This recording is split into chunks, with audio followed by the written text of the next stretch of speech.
Pernah mendengar istilah tofu building? Konstruksi made in China ini menjadi fokus diskusi kita kali ini karena istilah tofu building adalah hasil karya mereka. Dalam 2 minggu yang lalu kita ingatkan tentang hujan dan banjir yang hingga saat ini terjadi di dalam negeri Tiongkok yang sudah lebih 30 hari dan belum pernah terjadi dalam ribuan tahun sejarah Cina.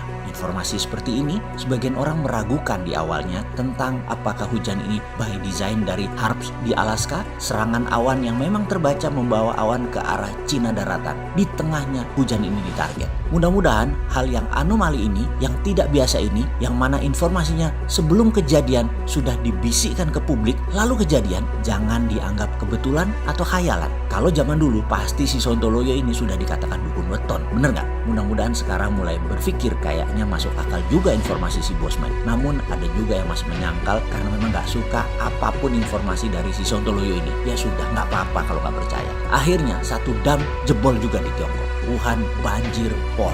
Walau bukan bendungan Three Gorges, namun membuktikan tofu building itu terjadi. Tofu building yaitu kata-kata sindiran bahwa mutu bangunan Cina seperti tahu yang rapuh.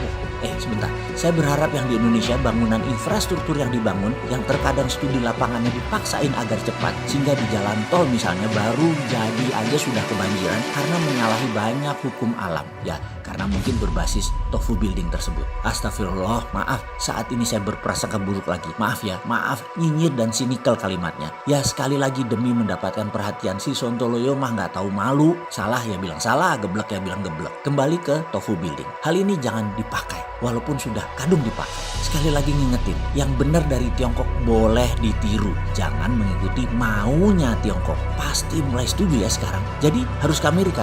Ya itu lagi, nggak mungkin kita nggak akan sama ontohot Amerika. Borokokok gelomaniak itu jangan digabungin. Pokoknya jangan ke Cina, jangan ke Amerika. Lalu dengan siapa kita membangun bangsa Indonesia? Ya dengan bangsanya sendiri, rakyatnya sendiri, teknologi sendiri, uang rupiah dan rupiah sendiri. Dan stop bilang Indonesia tidak mampu dan stop bilang Indonesia nggak punya teknologi. Yang mengatakan itu loser, dah gitu aja. Lo sebel-sebel sama gua. Segitu bencinya kalian ya sama bangsa sendiri, atau segitu nggak percaya dirinya kalian dengan bangsa sendiri, wahai pejabat. Segitu nggak percaya dirinya dengan bangsa sendiri ya, wahai pejabat. Mana NKRI-mu, Bung? Gemes gua, anjrit. Kapan sih berdaulatnya? Partai sudah dukung penuh, rakyat sudah dukung, ada COVID, ada deglobalisasi, ada trade war. Ini peluangnya sekarang untuk menengok ke bangsa dan rakyat untuk dipercaya, dipakai bersama-sama melawan asing dan asing.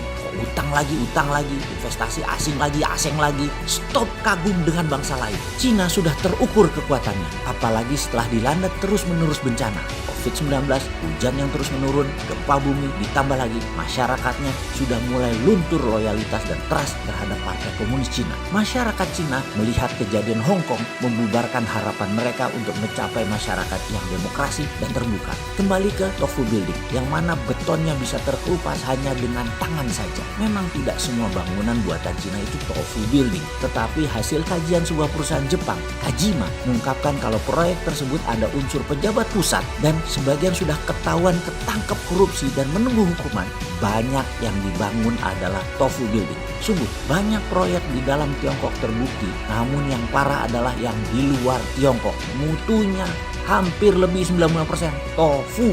Kita semua tahu proyek-proyek tersering adalah mekanisme Partai Komunis Cina untuk korupsi baik di tingkat pusat maupun daerah, dan yang lebih pasti yang di luar negeri peluang korupsinya besar. Dan kembali lagi kita ingatkan, terbanyak tofu building. Karena itu sebaiknya yang membangun mega proyek adalah swasta. Di Indonesia nih ya, di mana pemerintah hanya memanjaki saja, jangan aktif membangun. Pasti bisa menjadi sarana bermewah-mewah pimpinan proyek, laksananya politikus. Sulit jujur untuk tidak ngentit uang proyek, apalagi terstruktur masif dan bersama-sama. Terlihat seperti wayai ngono, terlihat seperti nggak ada peluangnya, padahal luar biasa uang untuk korupsi di proyek-proyek seperti itu. Jangan pernah bilang swasta nggak punya uang. Uang ya dari bank, pinjemi, modali, masa asing dibayari, rakyat sendiri nggak dibiayai, malah dikecil-kecilkan dengan mengatakan swasta nggak mau.